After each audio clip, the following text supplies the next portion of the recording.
Bonjour, prenez votre assise confortable. Nous allons commencer la 4e séance des lectures des Yoga Sutras de Patanjali. Et celle-ci portera en particulier sur l'assise, sur la posture et les postures. Mais pour relier déjà aux séances précédentes qui concernaient la finalité du yoga, je vous propose une petite histoire extraite de la Mundaka Upanishad, la parabole des deux oiseaux. Deux oiseaux, inséparables et identiques, sont perchés sur un arbre. L'un déploie ses ailes chatoyantes, tourne, vire, il mange les figues et les fruits du figuier. L'autre le contemple sans bouger, sans manger. En fait, ces deux oiseaux ne font qu'un. Le premier représente l'individu, la personne ordinaire comme vous et moi. Il se nourrit de figues, mais ce sont les fruits de son histoire, de son passé, qui tournent en boucle et produisent des conséquences sur ses actes. L'action de manger elle-même se répète, recommence encore, il a faim, il recherche sa nourriture, il mange, il a faim, etc., etc. Il agit, il est dans l'avoir. Le second regarde. Trashta, rappelez-vous, il est la conscience universelle, le Purusha, le témoin, le spectateur. Il est au-delà des plaisirs, des désirs, libéré du cycle infernal, du vouloir, et aussi du cycle infernal des réincarnations. Il est satisfait d'être là, juste là. Et cette joie est bien supérieure à toutes les figues du monde. Pourtant, moi j'aime bien les figues et je ne sais pas si j'arriverai à m'en passer, pour l'instant. Enfin, celui-là n'a ni besoin, ni l'envie de rechercher du bonheur à l'extérieur, dans un monde où tout change, s'agite, se disperse, se bat, se combat. Et tout à coup, le premier voit le second. Il s'arrête et prend conscience de son soi. Vous savez, le soi avec un grand S, de sa vraie nature, et se transforme. Voici nos deux oiseaux qui retrouvent leur unité.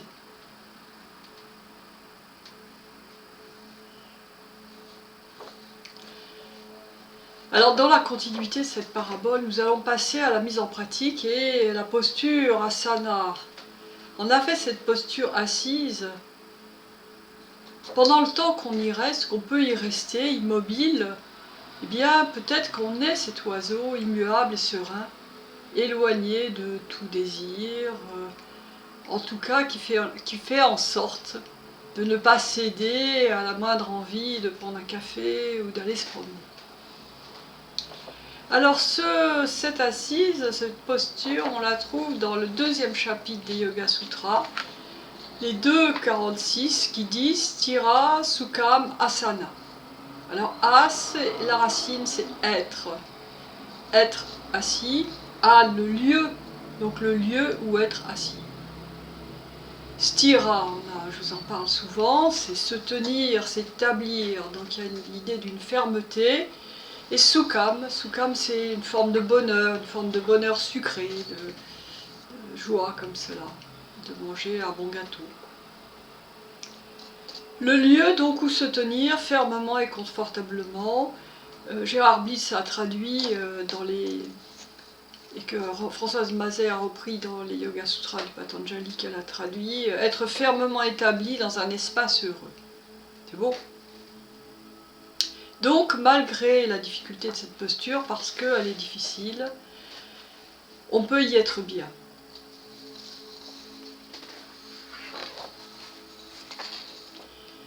Une seule posture est indiquée dans les Yoga Sutras. Mais le commentateur Vyasa, dont nous avons déjà parlé, cite 11 postures sans les décrire, dont le lotus, bien sûr, le héros, le bâton, l'éléphant, la pince, voilà, ces 11 postures, mais il ne les décrit pas. La description, en tout cas la description écrite des postures, viendra d'ailleurs assez tardivement dans les traités, à partir du 10e, 11e, 12e jusqu'au 16e siècle, et notamment dans la Hatha Yoga Pratipika, qui est, enfin pour nous, en français, le traité de référence qui a été traduit par Tara Michael, qui date du XIVe siècle. Et là, on y trouve effectivement la description d'un certain nombre de postures, toujours pas beaucoup, hein, mais quand même. En fait, on compte 80 ou 84 000 postures, c'est ce qu'on dit. Hein, alors 80 ou 84 000, alors on sait que chaque posture peut être déclinée de nombreuses manières, qu'on l'adapte, que... Voilà, bon. C'est pour ça que selon la lignée ou la manière dont vous pratiquerez le yoga, vous pourrez dire ah ben cette posture je l'ai jamais faite ou je l'ai pas faite comme ça, ou voilà, chacun peut avoir sa manière de décliner la posture ou de la faire prendre. Les deux sutras suivants, le 47, le 48, complètent l'asana.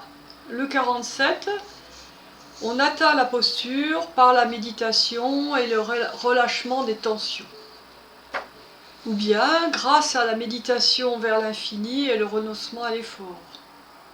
Toujours on atteint la posture, ou on tient la posture.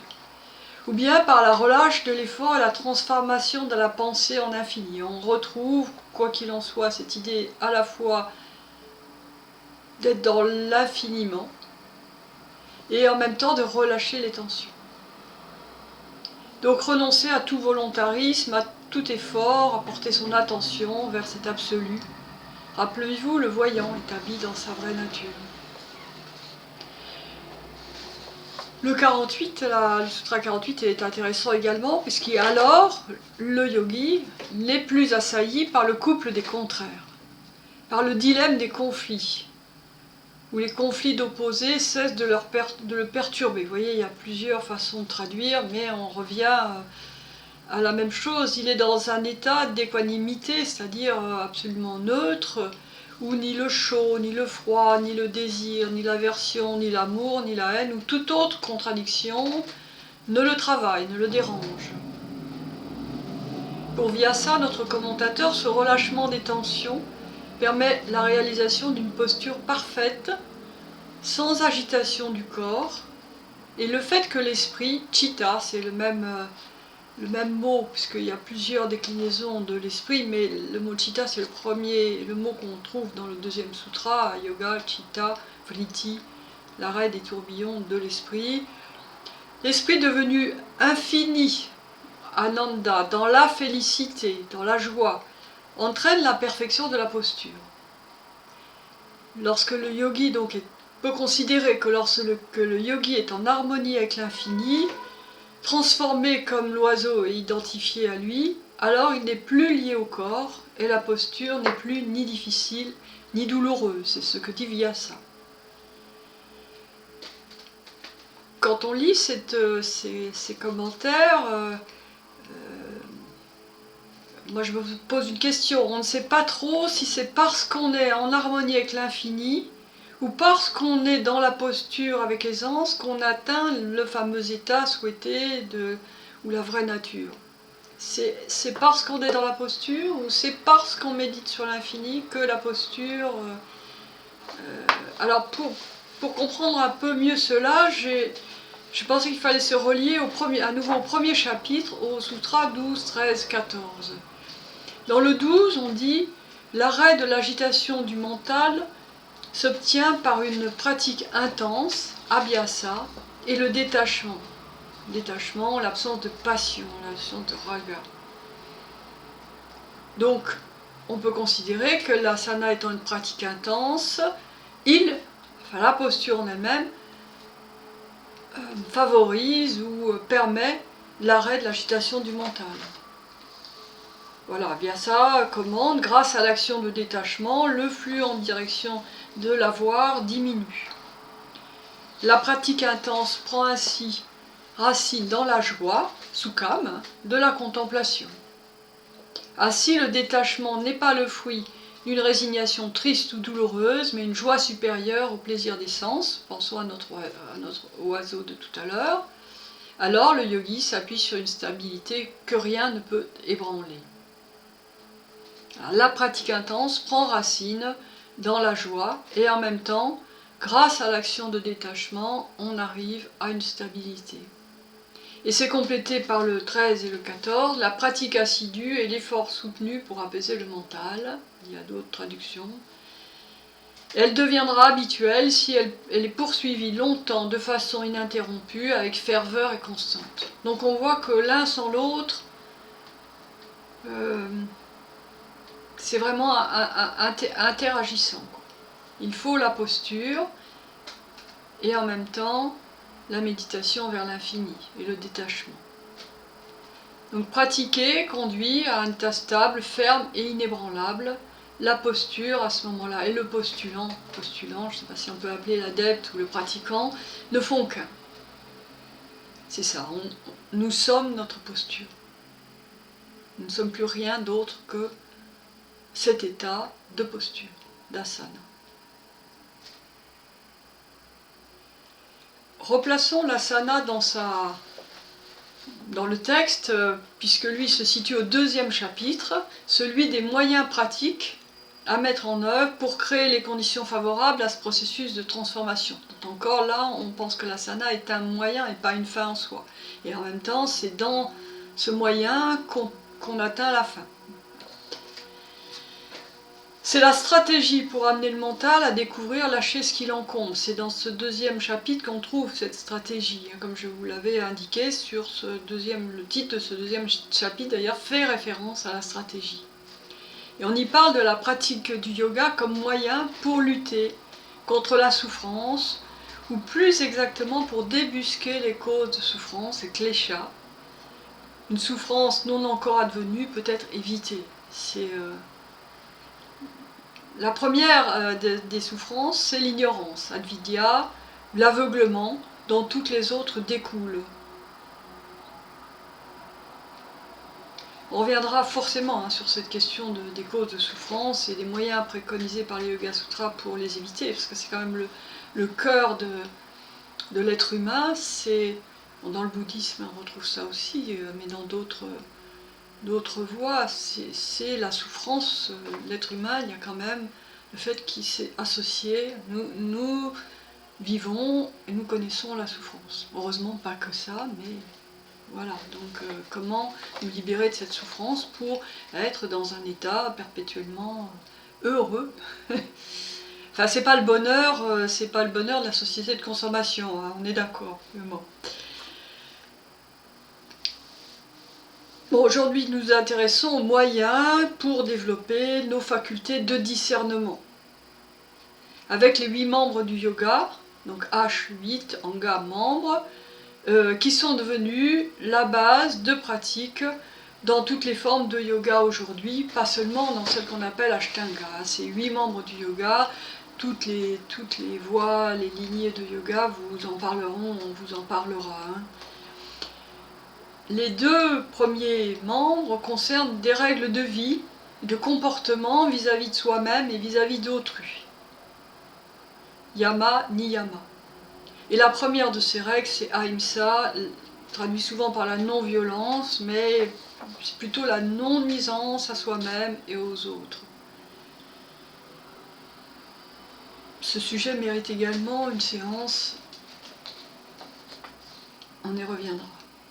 Asana, la posture, donc le fait d'être assis dans ce lieu, fait pour être assis, vient en 3e position. Avant pranayama, le travail du souffle, on est donc encore tout en bas de l'échelle, 8, il y en a des niveaux, on est au 3e. Viennent ensuite le retrait des sens ou quelque chose comme l'écoute intérieure, pratyahara, la concentration, la méditation,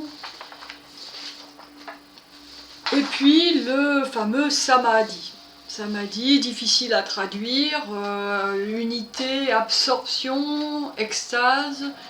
Mircea Eliade, je crois que c'est Mircea Eliade, oui, a dit l'enstase. L'enstase parce que quand on quand on parle d'extase, on parle d'être pris par quelque chose d'extérieur, alors que là, il s'agit de retrouver l'unité intérieure, l'absorption à notre être profond, à notre essence. Donc ces 8 membres sont évidemment décrits successivement, mais en fait elles s'imbriquent les unes avec les autres comme les membres d'un seul corps, et elles s'imbriquent, elles sont unies par le souffle. C'est ce qui est le fil conducteur. Il ne reste pas moins que asana, la posture, peut être considérée comme le socle sur lequel toutes les autres s'appuient. C'est bien la question qu'on se posait, en effet. Comment rester en contemplation immobile pendant des heures si on n'a pas réussi à faire tenir son corps en position assise? Donc c'est là où la question qu'on se posait tout à l'heure trouve une façon de répondre, c'est-à-dire que c'est parce qu'on est bien assis qu'on peut méditer sur l'infini, et que tout en méditant sur l'infini, on conforte son assise. C'est pourquoi la méditation, pour moi, c'est avant tout avant d'être une dimension spirituelle, c'est bien une discipline physique. Le corps, c'est notre véhicule, je vous le dis souvent pendant les cours, c'est notre véhicule dans la vie en général, dans le yoga plus qu'en particulier, et donc c'est pourquoi il faut en prendre beaucoup soin. Concernant, donc, puisqu'on en est dans le physique, concernant la posture de l'assise, je vais citer partiellement l'article de Patrick Tomatis dans la revue française de yoga numéro 22, consacré justement à l'assise. Alors il y a plusieurs articles, j'ai choisi celui-là parce que, comme je vous l'ai dit, Patrick Tomatis, c'est celui qui m'a enseigné, donc, et qui parle des précautions à prendre au niveau corporel. Physiquement, l'assise, qui doit être donc tenue longtemps, reçoit tous les bénéfices acquis par la pratique des postures. Et pour y réussir, il faut bien respecter les règles de protection, en particulier des articulations. Lorsque dans la position assise, on vient replier les jambes pour les croiser devant soi, il est important de protéger les articulations des genoux, chevilles et hanches. En plaçant le pied au périnée ou dans l'aine opposée, on vient en même temps plier le genou et ouvrir la hanche. Donc un bon assouplissement préalable ou un soutien avec un coussin sous le bassin, voire une ceinture pour soutenir le dos et à l'extérieur des genoux pourra être utilisé. La colonne vertébrale devra s'ériger vers le haut et trouver son axe d'équilibre. Pour cela, une pression s'exercera d'abord vers le bas. Voilà, on pousse vers le bas, et puis renvoyé vers le haut par l'appui des ischions, les os des fesses appuient dans le sol. Essayez, vous verrez. C'est comme quand on est en posture debout, on commence par repousser le sol avec les pieds pour se grandir. Bien, c'est la même chose pour redresser le dos. Et le bassin, on repousse le sol. Et il faudra veiller à ce que le bassin ne se relâche pas, le garder bien rétroversé pour ne pas voir le dos s'effondrer. Lorsque tout est en place, les genoux, eux, s'abandonnent sur le sol.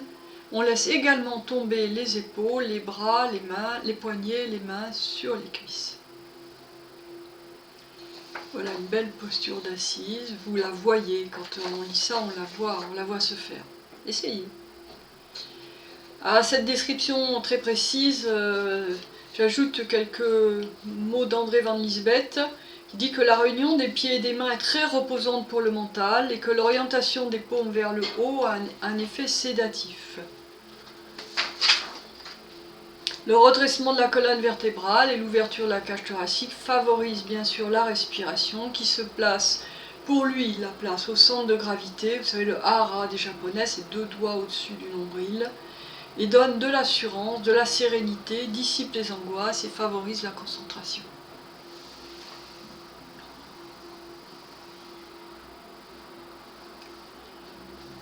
Alors dans cette vidéo, je voulais aussi parler des postures au pluriel.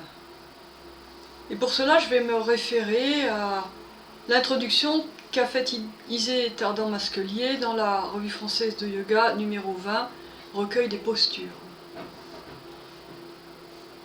Déjà, quand nous parlons de posture et non d'exercice. La posture, c'est plutôt conçu comme un état, une manière de se poser, on l'a vu avec l'assise, hein, mais c'est vrai pour toutes les postures, plutôt que d'agir, de laisser faire, plutôt que de vouloir faire. Il n'y a rien à faire, rien à réussir, rien à rater. Se poser dans la posture, s'installer, stira. Les postures au pluriel, à la différence de l'assise qui n'est que assise, sont de toutes sortes, debout, assise bien sûr, à genoux, sur le dos, sur le ventre, mais n'ont qu'un seul but, pouvoir s'asseoir. Donc rappel de la première vidéo, le yoga est une pratique pour s'ouvrir à l'être et non une technique de bien-être. Donc pouvoir s'asseoir pour faire ce qu'on a dit précédemment, méditer vers l'infini et arriver à se situer dans le relâchement. C'est pas si simple parce que cela passe par déjà une meilleure connaissance de son corps. Encore une fois, encore le corps, oui. Il y a deux aspects dans cette connaissance du corps. D'abord, connaissance physiologique. À part les spécialistes, les médecins, infirmiers, kinés, encore chacun ayant plus ou moins sa spécialité, enfin tout de même, peu d'entre nous connaissent vraiment l'anatomie, la morphologie. En tout cas, moi, avant de commencer le yoga et d'apprendre les notions d'anatomie nécessaires et d'approfondir cette question, et encore, je ne suis que dans l'anatomie du mouvement. On n'est pas dans l'anatomie des organes, là, hein, mais... Enfin, à part peu de gens, on sait à peu près tous placer nos organes principaux, mais pour en comprendre le fonctionnement, c'est un peu différent. Par exemple, on sait situer notre diaphragme, on sent que ça monte, que ça descend, que voilà. Maintenant, expliquer comment fonctionne la respiration, c'est souvent une autre affaire. Et je donne cet exemple parce que c'est pas anodin. Dans la pratique du yoga, souvent au début, on ne trouve pas sa respiration, on n'arrive pas à la placer. Souvent, les gens me disent mais j'arrive pas à faire ce que tu dis, quoi. Et il faut un petit peu de temps. Ça vient, hein, c'est comme pour tout le monde, ça vient. Hein. De même, quand on marche, on bouge, on trouve ça normal, on lève le bras, tout ça c'est normal, on ne s'est jamais interrogé sur comment on fait. Et malheureusement, quand on s'interroge, c'est que quelque chose ne va pas, que quelque chose dysfonctionne. Et encore, en général, on se remet aux spécialistes sans vraiment chercher à comprendre ce qui se passe à l'intérieur. Alors justement, ça m'amène à la question, l'autre vision du yoga, pas du yoga, du corps. Le deuxième aspect, c'est la relation que nous avons avec notre corps. Alors déjà, quand on parle de relation, en principe, on est au moins deux. On ne peut pas être en relation, on est en relation avec un autre.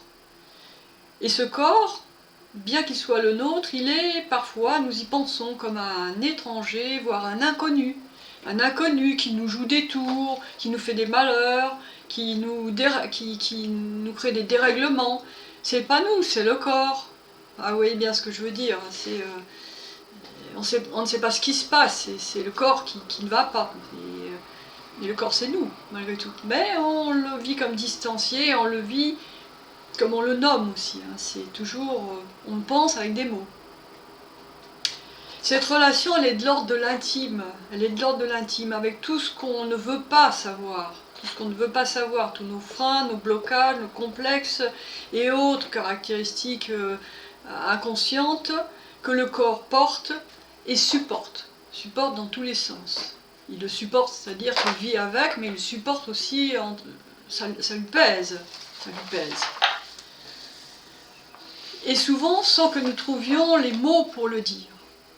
Donc, pour citer Lacan, bon, je suis une fan de Lacan, je parle avec mon corps et ceci sans le savoir, je dis toujours plus que je n'en sais.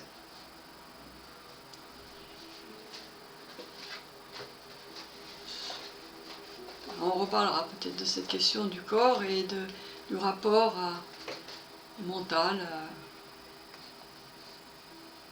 aux mots. En tout cas, dans le yoga a cette attention particulière au ressenti, aux sensations.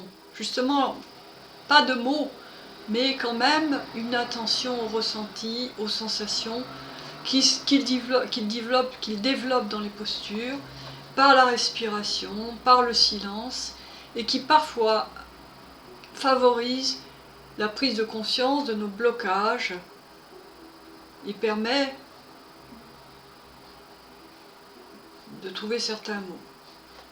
La souplesse en est un bon exemple. Souvent on me dit le yoga n'est pas fait pour moi, je ne suis pas assez souple. Bien au contraire, la souplesse c'est une disposition mentale avant d'être physique. On la gagne par le relâchement de la cuirasse musculaire, c'est les mots qu'emploie Isée Dardan-Masquelier dans l'article. Il ne s'agit pas d'acquérir de la souplesse, mais plutôt de la découvrir par soustraction, en abandonnant la force de réaction, la force de défense qui nous empêche de nous relâcher, en acceptant de retirer ce qui peu à peu l'a recouvert. On voit bien, dès qu'il y a quelque chose, une peur, quelque chose qui nous prend là, hop, on se contracte. Et l'idée du yoga, c'est que même dans ces moments de peur, ou bien souvent on voit bien, on a la tête rentrée dans les épaules, la cage thoracique refermée, ou bien le dos arrondi. Tout ça, ce sont des réactions du corps à une angoisse, une peur, un frein, un blocage psychique, qu'on souvent on porte depuis l'enfance. C'est celle qui entrave l'ouverture. Quand on ouvre la cage thoracique, c'est une ouverture physique, mais c'est une ouverture aussi psychique. Et c'est pour ça que c'est difficile. C'est difficile.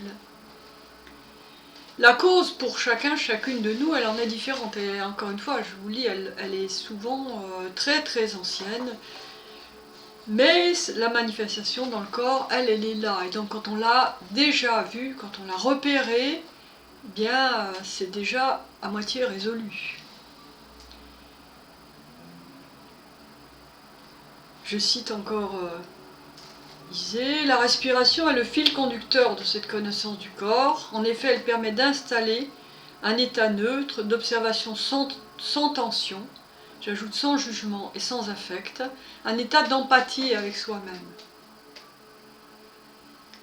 Avec cette respiration, on arrive à explorer les zones d'ombre, surtout, et ça j'en ai pas parlé encore, mais l'arrière du corps, le dos en particulier, la partie la plus cuirassée, et en particulier surtout parce qu'on ne la voit pas. C'est impossible de voir l'arrière de son corps dans un miroir, mais un miroir, c'est pas la vraie chose. Dans ce relâchement, il ne s'agit pas de relaxation, mais bien d'un chemin d'intériorisation, d'où peut-être sortiront d'anciennes blessures, physiques ou psychiques, oubliées depuis très longtemps, mais dont le corps garde des traces. Les mots pour le dire qui faisaient défaut peuvent surgir. Pour revenir aux postures, il ne s'agit pas de faire, mais de se percevoir en train de faire, ou de sentir, de se percevoir en train de sentir, ressentir, dans une double présence à soi, au cœur du jeu qui accomplit l'exercice, mais qui se transforme grâce à une présence du jeu témoin, voyant, qui observe et accompagne la transformation. Et voilà, nous avons nos deux oiseaux qui ont retrouvé leur unité. Eh bien, je vais vous laisser méditer un petit peu.